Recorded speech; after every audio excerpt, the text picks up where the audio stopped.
ஸ்ரீ ஆண்டாள் திருவடிகளே சரணம். திருப்பாவை பாசுரம் 5 பொருள்.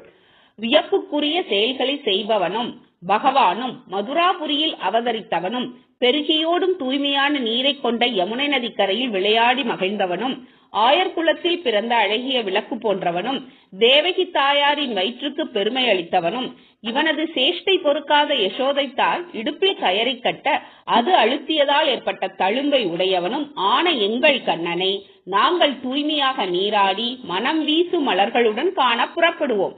அவனை மனதில் இருத்தி அவன் புகழ் பாடினாலே போதும். செய்த பாவ பலன்களும் செய்கின்ற பாவ பலன்களும் தீயினில் புகுந்து தூசு போல் காணாமல் போய்விடும். விளக்கம்: உன்னை பெற்றதனால் அவள் மற்றவராலே போற்றப்பட வேண்டும் என்பது ஒரு தாய்க்கு பிள்ளை செய்ய வேண்டிய கடமை. தேவகி தாய்க்கு கண்ணனை பெற்றதால் பெருமை. ஈங்கியவனை யான் பெறவே என்ன தவம் செய்து விட்டேன் என்று அவள் பெருமைப்படுகிறாள்.